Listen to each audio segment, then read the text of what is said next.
Here we are again. You know, whenever you're starving to death, what you do is at your workplace or where you're sitting like 95% of the day, you just store a jar of natural Jif's peanut butter. So when you're starving randomly, a little bit of good low sodium protein right here. Look at that. See, it's not even part of a Reddit question. I did it. I'm a doctor. I did it. I do love me some peanut butter. Man, so it's so good for you. Sometimes you get those like protein belches and what comes out the other end, but you know, so it's just worth it. It's just, peanut butter's great. Peanut butter's some of the best food out there. But you know, anyway, enough about that. You want to talk about Reddit?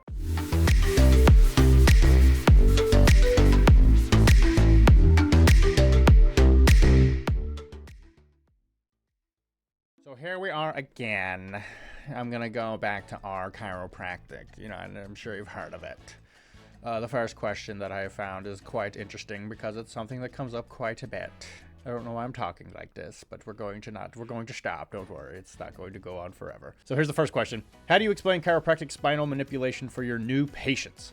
I am a UWS graduate. I actually don't know what that abbreviation is. That's why you shouldn't use abbreviations. I don't know what UWS is. I'm sure somebody out there does, but I am a UWS graduate, and the way I was taught is the word I was looking for, is to explain it from a mobility and biomechanics perspective. I avoid using the word subluxation as much as possible.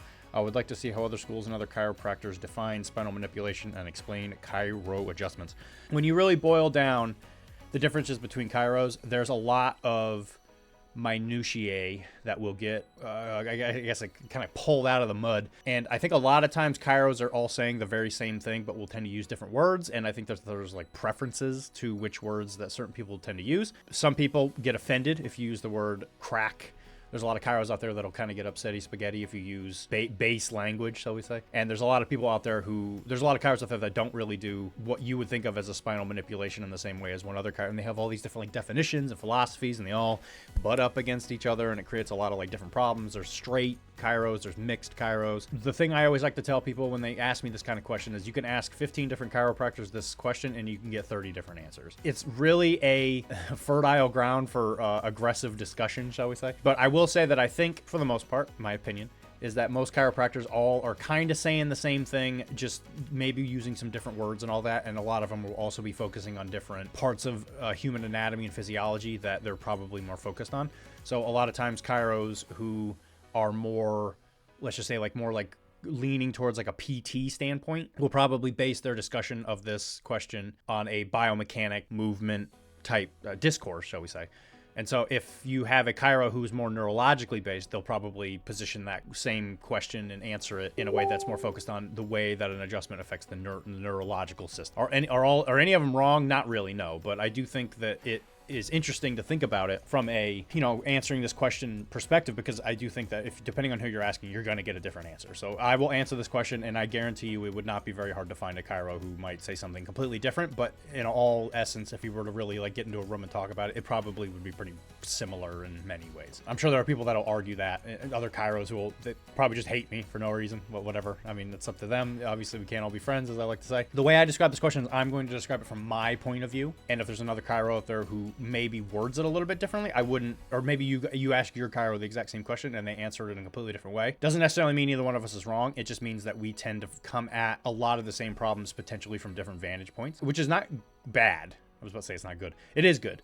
And I think that's why sometimes if you go to one chiro, maybe they aren't your perfect fit, but then you go to a different chiro and they just have a way of going at it that maybe you tend to get more value out of. That's kind of one of the big benefits of having a varied amount of like backgrounds, I guess, because ultimately what informs a chiro on the way they treat is ultimately the things that they learned going up, what vibes with them, if that's a technical term, what vibes with them, and what do they tend to specialize in, because maybe they just have more fascination in that kind of stuff. The way I would answer this question is I like to look at it from what they call a musculoskeletal standpoint with a neurological tinge to it for sure. So ultimately, when you really think about what a chiropractic adjustment does, it is inserting movement into an area of the body where the area is not moving properly, or it needs some kind of neurological attention from the brain and the nervous system, right? The entire body is innervated by the brain. Well, I should say the brain is at the epicenter of where all nerves go, and it essentially has to grow these little roots out into the entire part of your body to know where and what it's doing in time and space in all moments, and it can monitor all the things that keep us in homeostasis and all that. And a lot of times what will happen is neurological areas where there's a lot of there's a big collection of nerves. They could either, they may not necessarily be like a plexus where it's actually like an anatomical where you like look at it and be like, wow, there's a lot of nerves there. But areas where even the innervations are very, very heavy, which tends to be in joints. Human joints are heavily innervated by the body because there's a lot of these things called Golgi tendon organs, called GTO. See how I said the whole word before I did the abbreviation? That's what you're supposed to do because I'm not a jerk.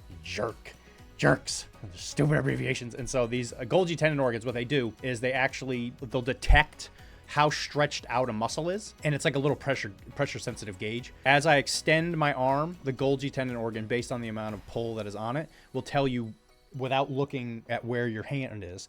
You can tell where it is. And that's because the Golgi tendon organ detects all the different pressures, and it can inform your brain, and it can create like this, collection of logic to where like, oh yeah, I know my hand's over here because that's where it was before. And you move it around, blah, blah, blah. There's a lot of like stuff going on in the background. But ultimately speaking, what a lot of chiros focus on is that concentration of nerves, which is why there's a lot of chiros that will say that we are joint doctors as opposed to like spines. I actually think that the majority of chiropractors, especially this new generational wave that is coming, which I guess I'm kind of a part of, maybe I was like at the beginning of it, maybe in the middle of it.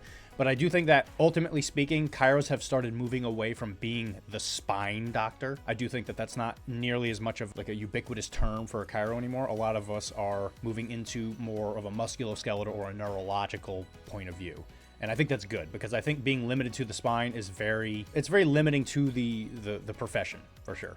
And I think that if you're going to be a doctor in this space and you want to help as many people as humanly possible, you have to expand into the different areas of the body because there's a lot of stuff going on. The human body's complicated, let's put it that way. Ultimately, when you ask me, I'm very focused on the GTOs. And I think that if you have a organ, or not even an organ too. I think as far as that's like a musculoskeletal complaint, I think a lot of times those organs get a little off because there's some kind of impediment in the area, whether it be like a muscle is grabbing onto a nerve or a fascial adhesion or, any myriad of things. Something's pushing on something that's not supposed to be. Muscle's too tight, which causes the Golgi tendon organ to not be able to function properly because you're not moving correctly. All these things are definitely factors. And that's why I say I have a tinge of neurology to it because the Golgi tendon organ is essentially a neurological component. It's like that connection between the neuromuscular and the neurological. And if you have something going on with the GTO, there's a very good chance that when you go in there and you work on that area, the nervous system in that area is also going to get pretty wound up, I guess, in a way that's not necessarily healthy when it comes to there being some kind of impediment to function in that area, right? I always like to think of it as like it's kind of like a two-lane road, right?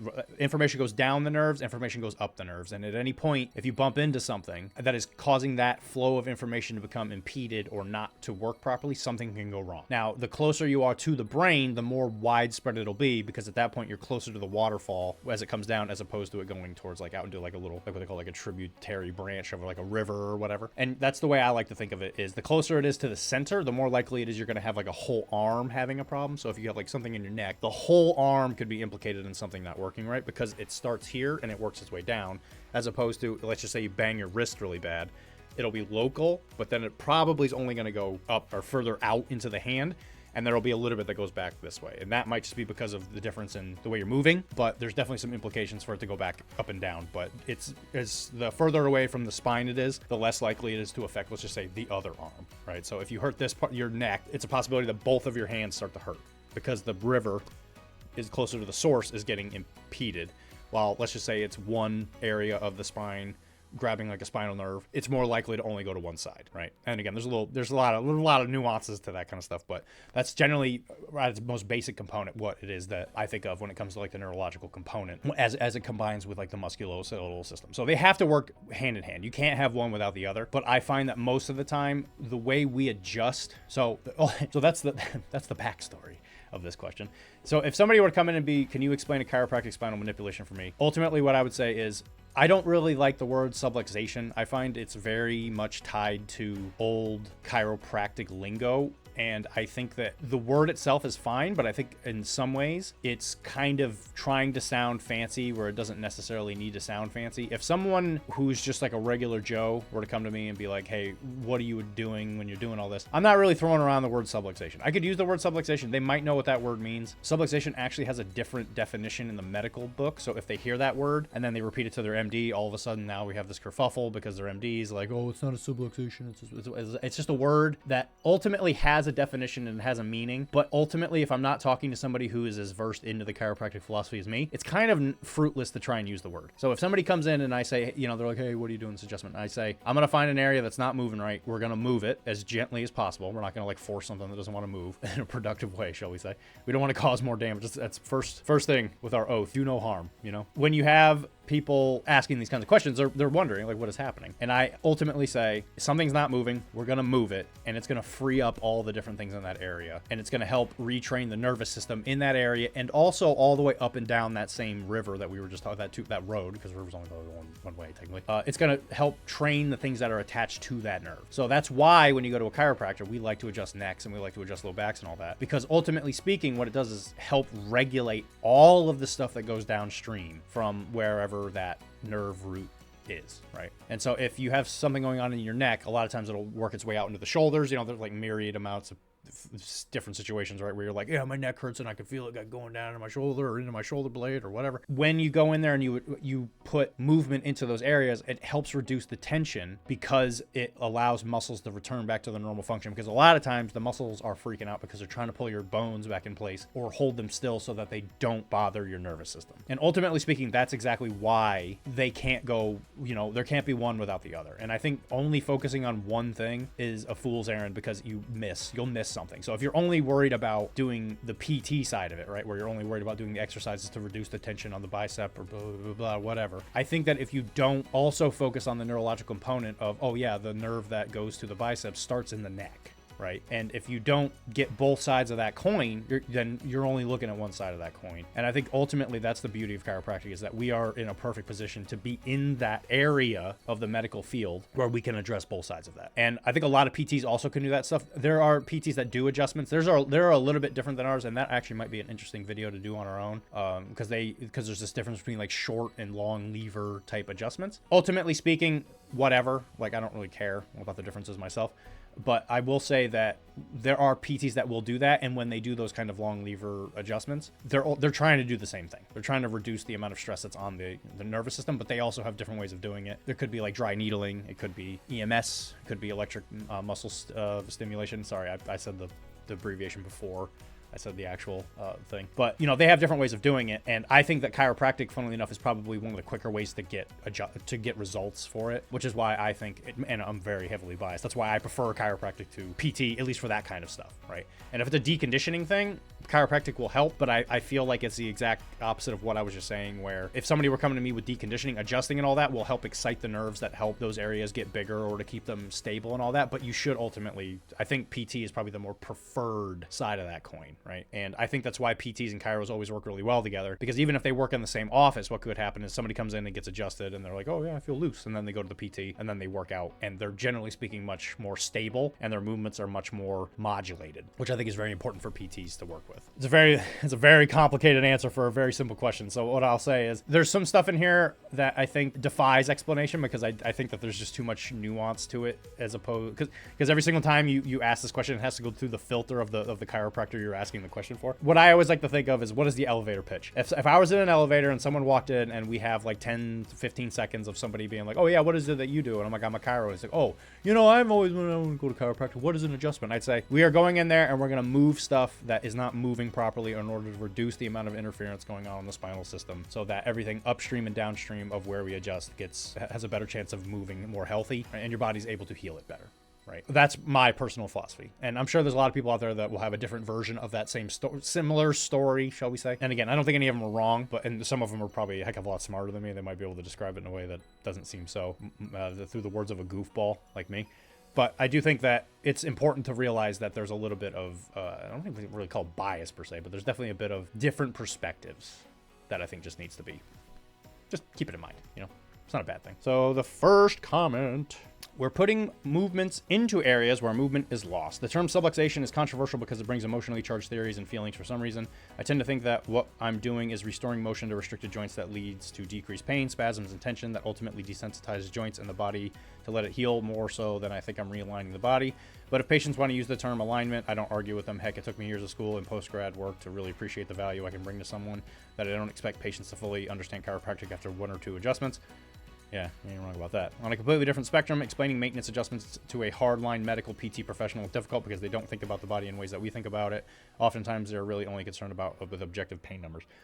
Yeah, actually, that right there, that's a beautiful way to describe it. Yeah, a lot of it's kind of, hovering around exactly what it is that I just said. I do think that, yeah, subluxation, it's one of these weird things where the chiros just don't want to let go of it. I think the word is fine when you're interfacing with other chiros because we know what it means, but it's like trying to teach somebody about like something that, I don't know, like that they just don't have like the background knowledge to like fully, I don't even say appreciate because it's just a word. Again, here we go with Stoic philosophy. Words only bother you if you let them, right? So you could be called something very, very mean, and if you're just like, I don't really care what you think, that word means nothing to me, then the word ultimately isn't able to hurt you, right? And I think with subluxation, I think there's a lot of people on there who have attached themselves to it in a way that maybe isn't necessarily healthy per se, but whatever, it helps them explain what it is that they do, and they find some kind of value in holding it on such a high pedestal. But I think the word subluxation, at least as far as chiropractic goes, can be pretty interchanged with like other words that might be easier to explain. We could probably come up with a synonym for it. It's fine, whatever. As this person, it's not a he or she, this person has alluded to, it's not necessarily aligning. And I think that's another thing that chiropractors are, I don't know about notorious, we're not like notorious, but there's definitely, when you think about the movements that chiropractic causes, we're really not causing all that huge of a difference in positioning after we do an adjustment. There's definitely a little bit. And I think I even talked about this in a previous video where, if you were to take an x-ray pre and post adjustment, what would the differences really be? There's really not much in the way of difference. What the adjustments will do is they tend to gap the joints, and that gapping very temporarily reduces the stress on the muscles and the nerves in the area because it helps kind of like free it up. Gets the blood pumping, shall we say. And the body is much better at being able to essentially put it back to kind of where it's supposed to be, because sometimes joints just get stuck. Like facets are a great example. Kind of like they'll press into each other a little bit harder than you think. Actually, your knuckles are a really good example, right? Where it's like, technically speaking, if you were to like pop your hands, you're not like causing huge movements or anything. Like you're not taking the bone and like separating it from the rest of your body. You're just kind of opening it, and when you hear that pop, it's your joint, the little capsule, gets kind of caught up, which is just restricting your movement. Ultimately speaking, when you gap it, you're not really moving it, but you're just kind of like opening it and letting it go, and it returns to like more of a better position, I guess is a good way to put it. It's a terrible way to describe it, but it helps it essentially return to a position where the body tends to like it more, and it interferes less with the stuff that goes on around it, right? And everybody's had that feeling where they're walking around and they're just like, my low back's just like not moving the way it's supposed to. Like I'm having trouble picking my right foot up or whatever it happens to be. That is the joints in the area or the muscles in the area getting too tight and they're not moving properly, so that when the joint gets gapped, which is what I think an adjustment really does do, it helps reduce all of the restriction in the area so that you can move better, right? And another thing that he will say, this is also something that I still struggle with in some ways. There are some days where, and listen, I've been a chiro for like 7-8 years now, right? I have seen some miracles. The old chiropractic miracle where you have somebody come in here and they're like, I've been to every MD I know, I've tried all these things, I've tried this time, and I'm like, well, what if you just lay on this table and then I push on your back until it pops, and then you leave and come back in a couple days. And they come back and they're like, I've never felt this good in my entire life. There's chiropractic miracles. Sometimes you just need an adjustment. There's definitely been some people that come in here with my diagnosis, you just need to get crunched. It's literally as simple as that. When you boil down what we learned in school, and as he's saying that it took him a couple years to just kind of realize, it's like, what is it that we really are doing? And I don't think it's something that can really be taught in school. I remember going through school thinking like I was going to leave there and I'd be like, I'm just going to be this wizard of a doc. I'm going to read all these books and I'm just going to get it and it's going to be easy. But there is, I think, some semblance of like a spiritual kind of spellcrafty thing that happens when you get out into the real world, where you can't really explain what it is exactly that you're going to be doing when you're a chiro, right? They're going to teach you how to adjust. They're going to teach you when to adjust. But there's just like a certain kind of secret sauce to it that you can only learn when you're out in the field doing stuff, right? And a lot of that, I think, comes to that like socio-somatic type thing where, in school we learn like, people are going to come into you and maybe they don't have a lot of friends. you know, that's a real shame. But then when you get out into practice, you realize that some people that come in here are rather lonely. And it's really sad to see people struggling in that way. And sometimes you just need to be a little bit of a therapist. And you know what? When they talk to you about something that they care about, because nobody else really wants to listen to them or whatever it is, if they don't have anyone to talk to. I do think that there's this magical third component to chiropractic that I think MDs aren't really able to hit because of the fact that most MDs don't see their patient. Well, they don't see the MDs probably don't see very many chiros anyway. Doctors don't actually go to chiros, I've noticed, which is a shame. But, you know, you have a person who comes to me multiple times, let's just say in a month. Somebody comes in once a month. I see them even once, actually, you know what? Heck, even once a month. Somebody comes in once a month, and if as a chiro, you can remember what it is that they were doing like last time you saw them or whatever. Let's just say you go into like your favorite bar or restaurant or whatever, and then the waitress comes up, she's like, oh yeah, last time I saw you had your like son's bar mitzvah go or whatever. And all of a sudden you're like, oh wow, this person like actually gives a rat's butt about me. This is incredible. And I think a lot of times chiros are in a position to do that.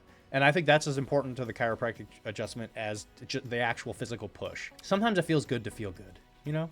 And it feels good to be loved in a way from somebody who really, you know, obviously like, you know, you come here to get adjusted and your insurance or you are paying for it. You know, it's the idea of being seen without necessarily having the other person wanting something in return. And I think that is a beautiful thing, because a lot of times you just can't get that from just people that you just know in your life, right? Everybody's got their own problems, but when you go to see the chiro, your problems are now also their problems because they're trying to help you figure out how to get through it or whatever, right? And the chiropractor has to definitely learn how to separate themselves once you leave, because as soon as you take on their pain, the chiro is going to get burned out like crazy. So it's a real interesting mix, right? Because like, you know, sometimes even as somebody who's been practicing as long as I have, there's a certain point where I'm like, okay, I can't think about this other person. I'm just like, leave that one at the door. I have people who come in and I essentially just say, oh yeah, how's that thing that that's been bugging you for your entire life, right?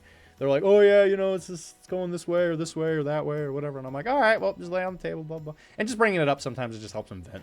And I think it's a beautiful part of the profession, personally. I totally went off the cuff on that one, as I tend to do. But yeah, I will say he's absolutely right. I do think that the actual value of a chiro increases drastically in those first couple of years. And if you are a beginning chiro, I do think it pays to be an associate. I'm kind of going business, putting on the old business hat right here.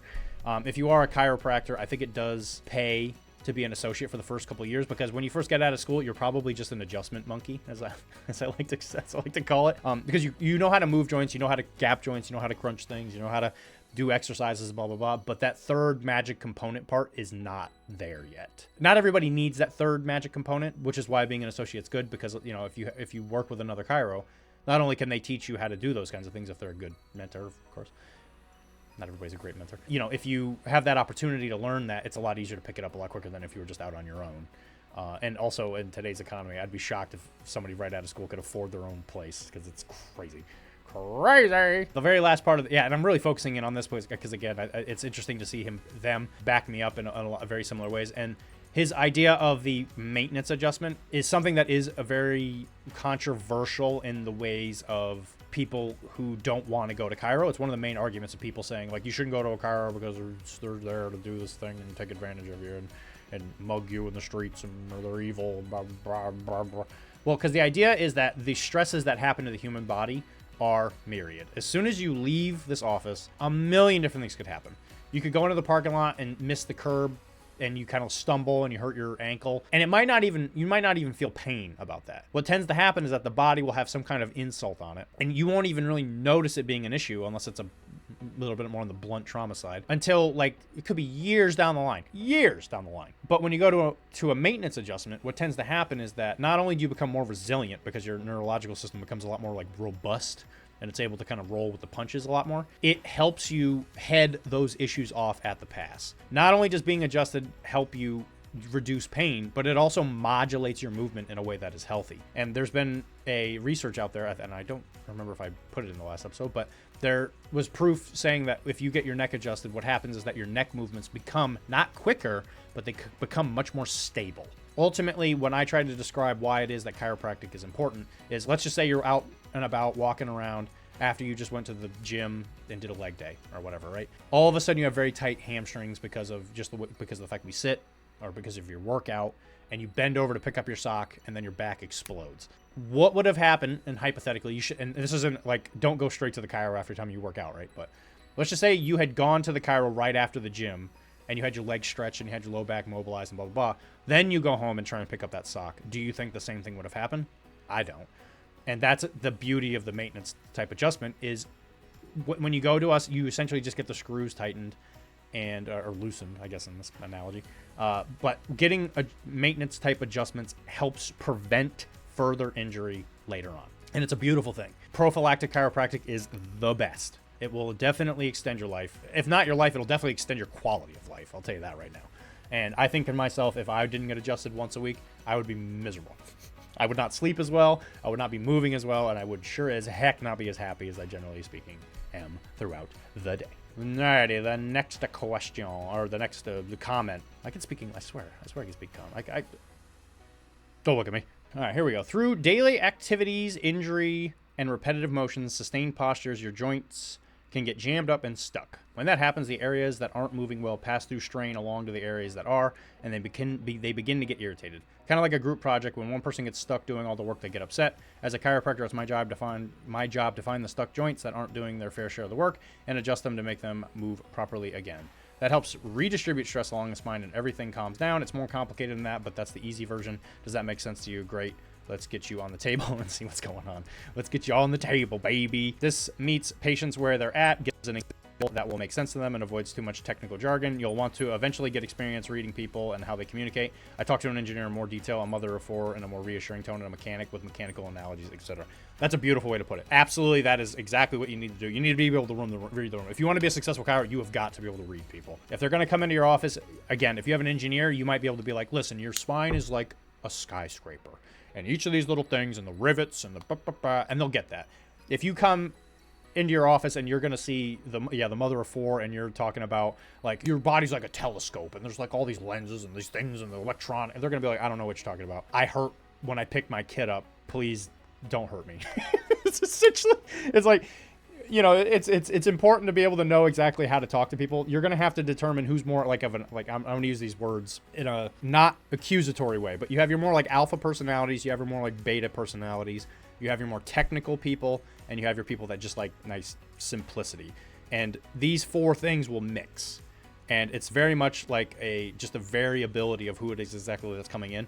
So if they come in and they say something, as soon as somebody says like an anatomical term to me, I already know that, okay, this person's a little bit more on the technical side. If you're mentioning the word sacrum to me, most people don't know what a sacrum is. Like if you're just a mom of four, you might have heard the word, but you don't know, like you may not know what it is. You're just like trying to make it through your life doing the most basic of stuff because you're trying to get your kids and keep everybody happy and managing their schedule and blah, blah. But as soon as somebody comes in and they're like, oh yeah, my sacrum at S2 has a weird like posterior type movement that my hip doesn't. It's like at that point you could talk technical, right? Because they're talking technical to you. But if they don't mention any of that kind of stuff, you got to come down to where they are. And it's not an insult. It's purely just to help them. And if you try to overcomplicate communicating to somebody, they're going to get lost in the sauce and they're going to think you're some kind of jackwagon who's talking down to them or whatever it is that they feel. Or, they're like you're trying to sound more intelligent than you really are. And so, and maybe you are that intelligent and you just don't know how to talk to people, right? But I will say his example of a group project, that's a beautiful way to do it. I am probably going to take that. That's an actual phenomenal way to describe it because the body isn't just one thing doing one job. It's millions of different things going on in your body all at the exact same time. Your nervous system has to track all of it. Sometimes it gets a little impeded. And we're going to go in there and move it around and make sure everything's going to where it needs to be. And we're going to loosen up the loosey-goosey, the areas that are too tight, and just get everything to work and calm everything down, right? And it really does come down to like calming down the stress on the spine, right? And that's what that impingement is. And again, he's more focused on like the spine directly, but again, that can apply to a lot of different parts of the body.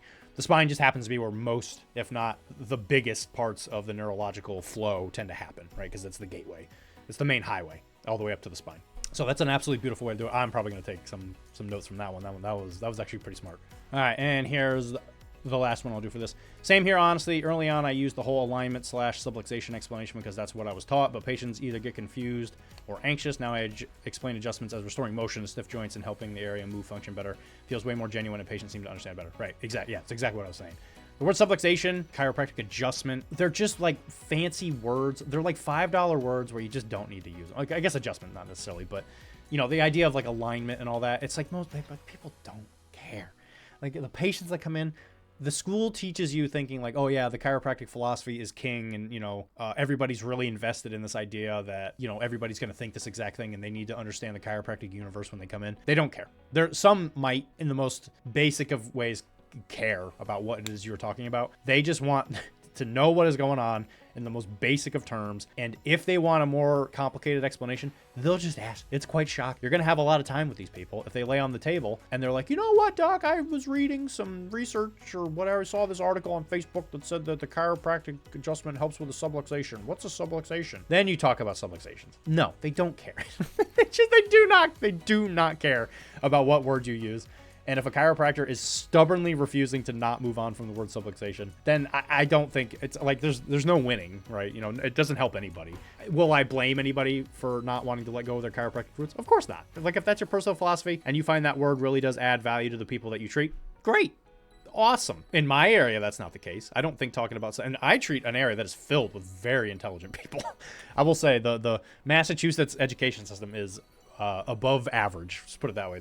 People that come in here are very smart. I treat a lot of engineers. I treat a lot of athletes who know a lot about the different planes of body motions and all that stuff. It's fascinating to see how smart some of the people that come in here are. And I'm still not using the word subluxation. Okay, I barely say the word because it's like nobody cares. You could replace the word subluxation with you're stuck. You get way better reception because they're like, I know what that means. Stuck joint mean bad, but it's a lot harder to do that connection when you use a big fancy word like subluxation, right? I'm sure a lot of chiros would probably agree with me. There's going to be a lot that don't agree with me. I don't care. Whatever. It doesn't matter. Whatever.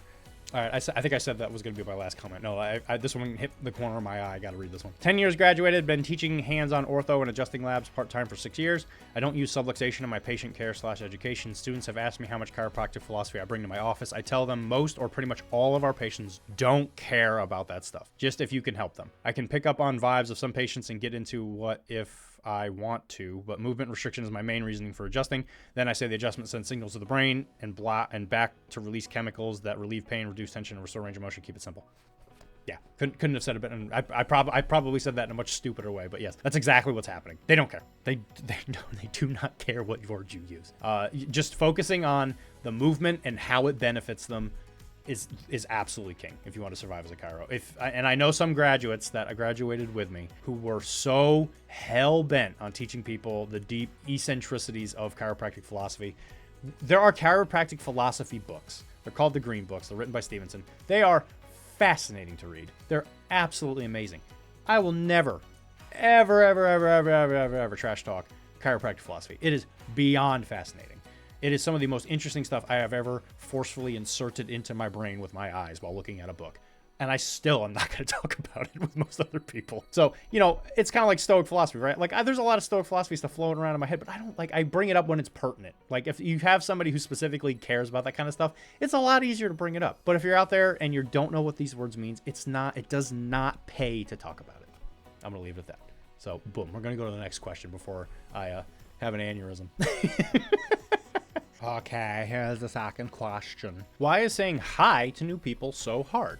This is an R confidence, by the way. I can talk completely fine with people I already know, no anxiety, no overthinking, nothing. But the second it's someone new, it's like my brain just freezes. Even basic stuff like saying hi or just starting small talk feels unnatural. I start thinking too much. What do I say next? Am I being awkward? Do I even want to talk? And by the time I figure it out, the moment's already gone. So most of the time, I just don't say anything at all. And then later I replay it in my head thinking, that was such an easy opportunity. Why didn't I just say something? It's frustrating because I see other people do this effortlessly. They just talk, no hesitation, no overthinking. Meanwhile, I'm stuck in my own head over the simplest of interactions. I don't expect to become super confident overnight, but I at least want to get to the point where talking to someone new doesn't feel like a big deal.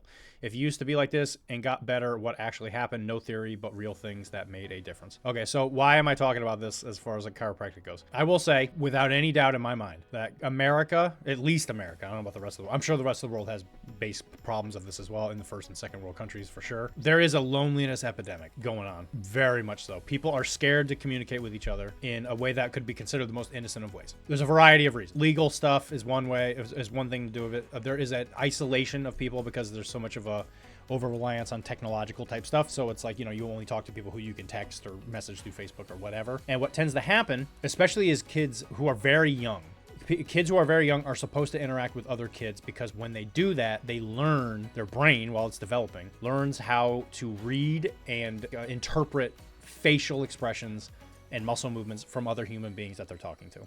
And you'll notice that nowadays, especially, there's definitely less of that. I'm not going to blame any one person or another, blah, blah, blah. But it is an undeniable fact that kids that are younger are not getting the same kinds of interactions that they were before. And they're forced to be in a building with other people, a large amount of other people every weekday, or the same age, pretty similar, and have a lot of the same interests. That's crazy that they're having trouble learning how to communicate with people effectively. Now, let's apply that same exact logic to people who don't go to a place every day where people are the exact same age and have the same interests and, generally speaking, get along with on a daily basis. Is there bullying and discomfort in high school and all that stuff? Yes, but you got to understand, it's a lot easier to make a best friend in high school than it is to do it at work, right? And I will hold on to that to my dying day. And I think that when you see people in the real world now, they have a lot of difficulty connecting with others because a lot of times people have very small knit groups of friends, and leaving that knit group creates a lot of discomfort. And I will say that me personally, I'm a bit of I guess you could say I'm a bit of a social butterfly, but generally speaking, what did I do to help me get through that? One, there's a lot of pain. There's a lot of weird emotional pain you're going to have to get through. I have a very strong social aversion to wanting to use the phone. I always have my entire life. So I actually have to kind of pump myself up to make a simple phone call, which is pretty stupid. But I don't like talking to people where I can't see their face. It's just been something that has been something I've struggled with my whole life. And it's not that it is it's not like when I pick up the phone, I'm catastrophizing, oh my God, this person's going to hate me or blah, blah, blah. And then I lose the moment or whatever. It's just my preferred way of communicating with people is always going to be in person. And I have found that most of the time, if I communicate with somebody in person, I can win them over pretty easily because I've got some kind of gift for it or whatever. And I will be the first to tell you that not everybody has that gift. I was #blessed with the ability to talk to people, and I have a thick enough skin to where if somebody says something mean to me, it really doesn't really bother me. Not everybody has that bonus of living, shall we say. The first thing that you have to realize when you are going out to try and make more, not even making friends. The first thing that I would think of is there should be no goal. If you're going outside, if you have the pleasure of communicating with somebody, then it should be for the joy of literally just doing it. You shouldn't want anything out of it. And you definitely do see that where there's a bit of an expectation from people where if somebody's talking to you, you expect them to want something from you, right? And I do think that the overabundance of the marketing / people calling you about extended car warranties kind of stuff is not helping. I do think corporate America is making this very difficult because when you talk to just a regular person who does not have a goal, in the back of your head, you're like, what is this person looking for from me? And I do think that the first thing you need to do is you need to learn how to talk to somebody where you really just don't expect anything from them. And you need to be nice and you need to be, kind or receptive to listening to them or talk back or whatever. And what does that mean? So if I were to go on the bus, hypothetically, as I often did when I was helping treat the Boston Ballet, I would get on the bus every day because I just enjoyed this is fun. I'm having a great time. And I would get on the bus and go down downtown Boston. And inevitably you would sit next to people. I had no idea who those people were. And what can happen is if you just see somebody who just sits down next to you and if they look at you with a little smile on their face, you just say hi, how's it going? I hope you're having a great day or whatever.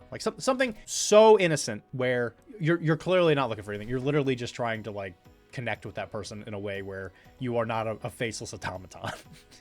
It's the way I like to see it. And so if that person is interested in reciprocating, then great. If not, then they won't. They'll be like, this guy's weird. Okay, great. I think the thing that ultimately helped me realize that talking to people is good is that people like people that are weird, ultimately speaking. The nice kind of weird, that is. Not the weird, eccentric, gonna hurt somebody around you kind of doesn't listen, blah, blah, blah. People like other people who are interesting because there's something to talk about. And I think that the more you are able to kind of show that you are not the same kind of person as everyone else they've ever dealt with in their entire life, I think there's more of an opportunity for them to talk to you and be like, oh, maybe this person's not just a boring regular Joe or whatever. And ultimately, it's a very fine line to cross, but I will say step by step, and I'm probably going to ramble as I often do. If you want to talk to somebody who you want to improve your ability to talk, the first person I would learn this with is a captive audience, right? So next time you go to Dunkin' Donuts or whatever, you can tell them I'm from Massachusetts. The America runs on Dunkin'. Once you go to Dunkin' Donuts or whatever, you're like, hey, can I have this thing? Can I have my Carmelada or whatever? And you say, thank you very much.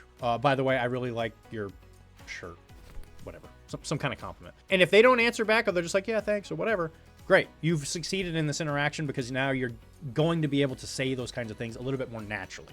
You're trying to train your brain in a way where you are able to kind of like think of these things like on the spot. And the more you do it, the easier it gets.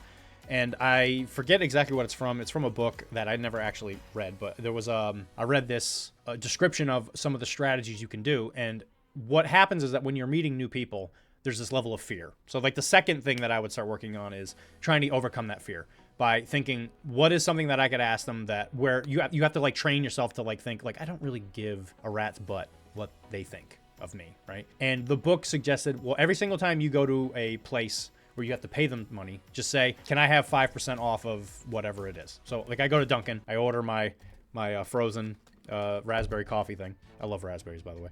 If you want to poison me with food, just sneak the capsule into something with raspberry flavoring in it. I'll probably just eat it, and they're like, wow, this tastes great. It's my one weakness, raspberry flavoring and coffee flavorings are absolutely like it gets me every time. Yeah. So when you ask that question, you expect them to say no. And you already kind of know the answer to the question before you ask it. But what it does is it helps train your body and your mind to expect rejection or to be okay with it. The funny thing is that sometimes they're just like, sure, just give you like 5% off. Apparently it's like a documented thing. And then they'll ask you like, well, why would I give you 5% off? And you'd be like, well, listen, I'm doing this thing where I asked this question to help me overcome like some kind of social, you just tell them like straight up, right? You're just like, yeah, I'm doing this thing. And then I guarantee you, most people will be like, I get that. I understand that completely. I also have trouble connecting with other humans. Hello, fellow human. And then if they say no, you're like, okay, I had to ask.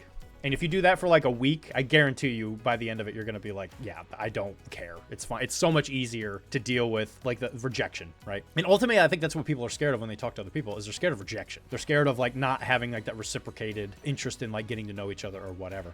But if you can start approaching social interactions, and again, this is like the third part of it. If you can, and kind of the first, I guess, if you could start approaching social interactions in a way where you just enjoy it for doing it, you'll completely forget what makes you uncomfortable. Now, I've been doing this for a long time as a chiro, and I have new people come in here all the time. So I just have to be able to like immediately connect with somebody in a way where they're willing to tell me their deepest, darkest secrets or whatever it is about, the things that they're embarrassed about or whatever. Like, let's just say there's like incontinence issues. Like nobody wants to talk about that kind of stuff.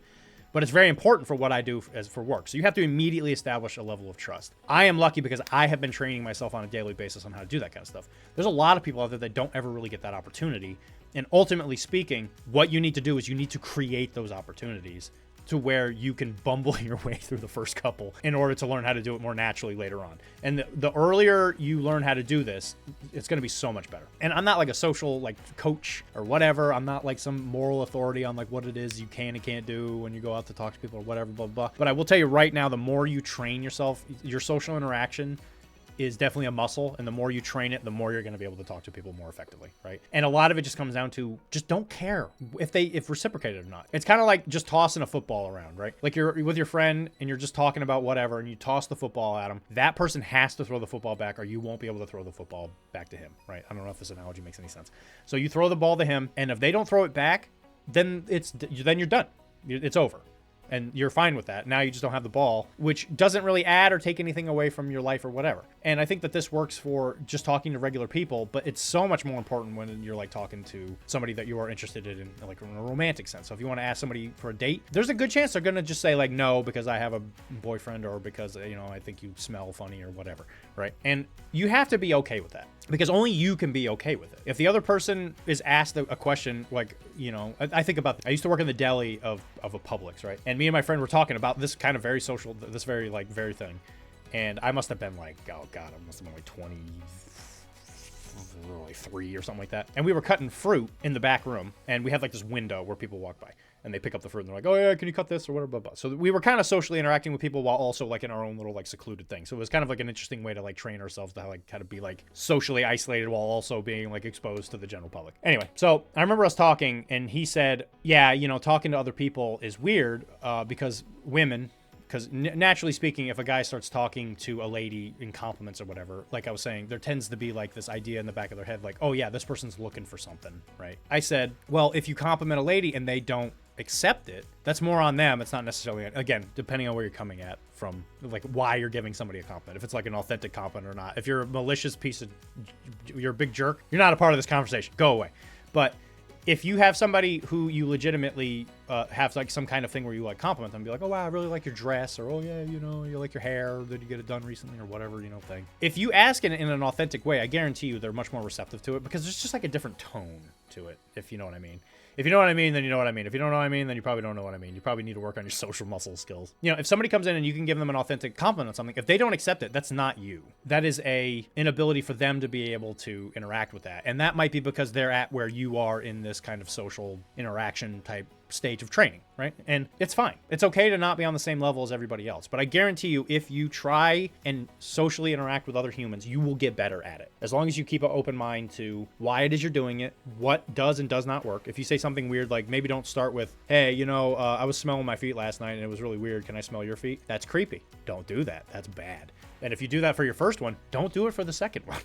You need to like make sure you just try and pay attention and become like, and just stay aware of what it is that people actually find comfortable talking with somebody who they just met, right? The weather's usually safe. Usually some kind of like clothing thing, as long as it's appropriate, is pretty safe. Being like, wow, I really like your watch or whatever, you know, like stuff like super surface level stuff. When you first meet somebody, I would not expect you to talk about your feelings and your emotions based on, you know, current factors that are beyond anybody's like surface level thought, right? You're just like, well, what do you think about the current level of water they use for almonds and California? You're like, that person's like, this guy came out a little strong, whatever. So ultimately speaking, when you boil it down, one, you got to expose yourself to more people, right? Just go out and come at it from a point of view where you are not looking to get something out of it other than just like kind of enjoy the conversation. That's kind of 1 and 3. And 2 is become okay with rejection, or at least with being uncomfortable. I think that the give me a 5% discount thing is quite a brilliant thing, because you just expect them to say no, and it's so much easier to learn that muscle when you know they're going to say no. And when they say no, you're not like, oh, I can't believe they said no, this is crazy. So it helps you kind of build that tougher skin that I think is a lot harder to build nowadays, because you don't get as much social interaction on a daily basis where you're with people that maybe don't agree with you or whatever, blah, blah. That's just my opinion. I think it's really important for people to go out there and get to know people. Again, like even if you don't make best friends with somebody every single day, just being kind to other people helps you feel better, in my opinion. So anytime I ever go get my coffee or whatever, they're always like, hey, or, you know, somebody calls and like, hey, I'm talking to Dr.D or, you know, whatever. I'm like, yep, that's me. And then they're like, I hope you're having a great day.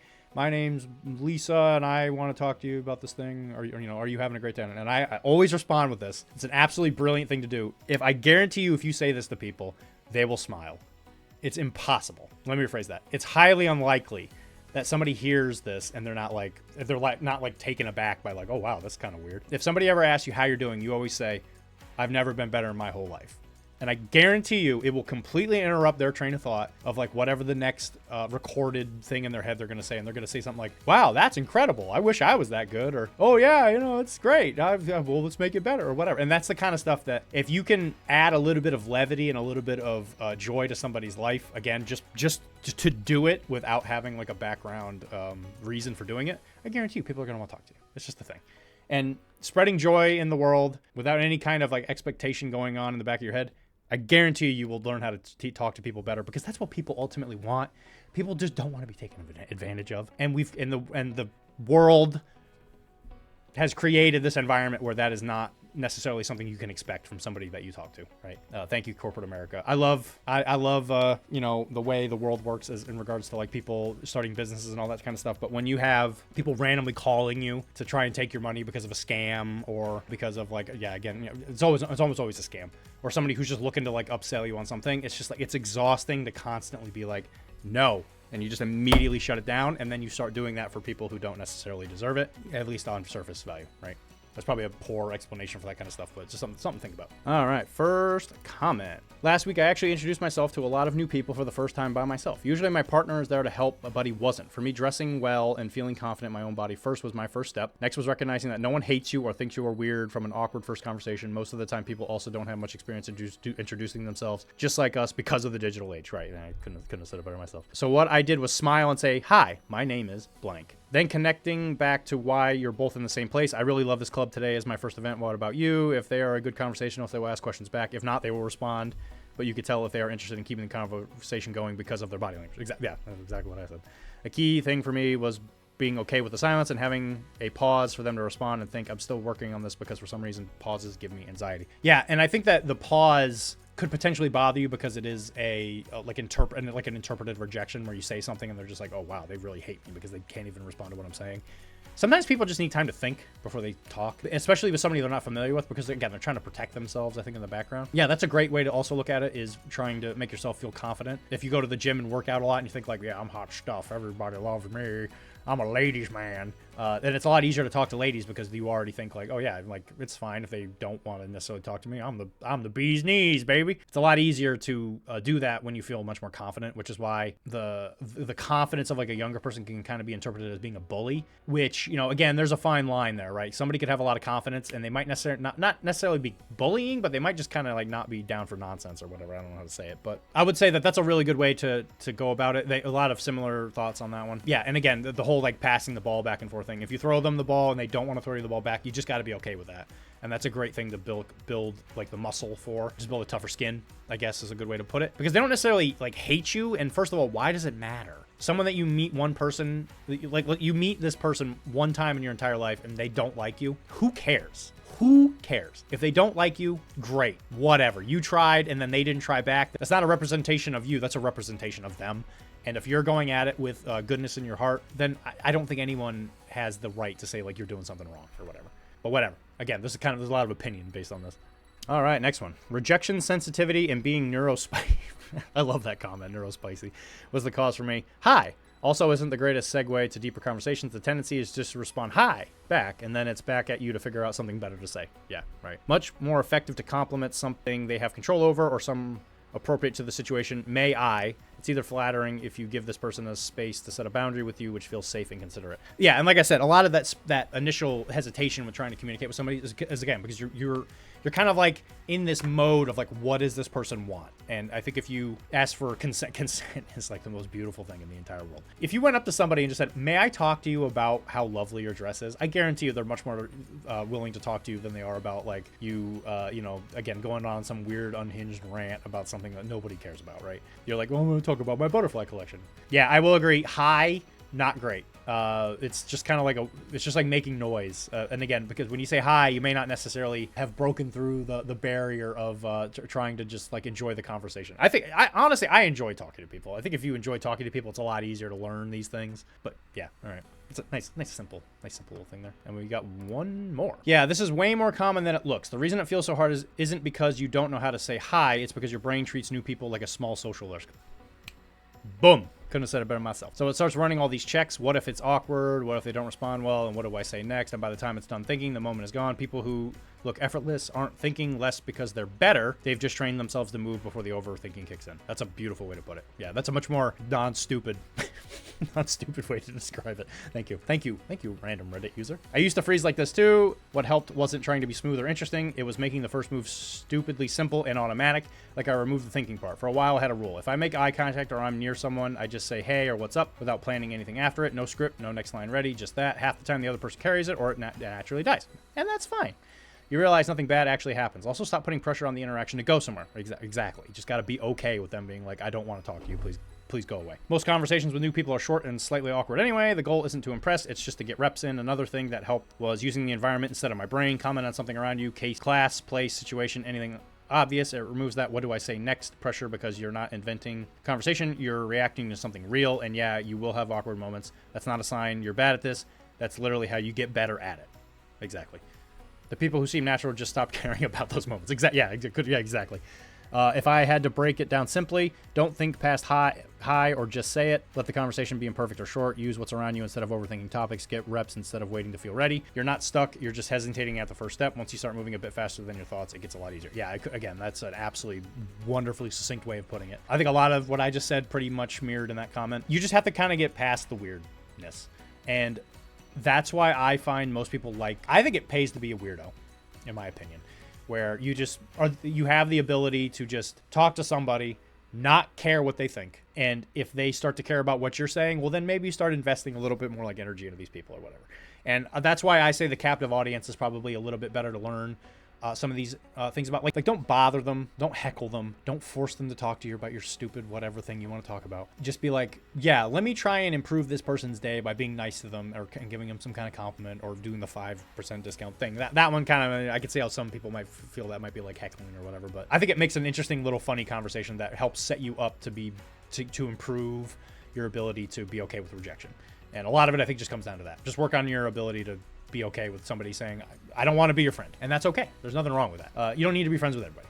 And, that's just life. Beautiful. It's a beautiful thing, That should sum up what we're talking about today. Thank you very much for watching these videos. If you got to the end here, I'm going to go work out and drink my coffee and go pet my dog, I guess, or something. I do love that. I do love petting my dog. And I will see you guys next week. Hope you have an absolutely wonderful week and keep it popping out there, you big, beautiful person, you. And you know what? I hope you have an absolutely wonderful time.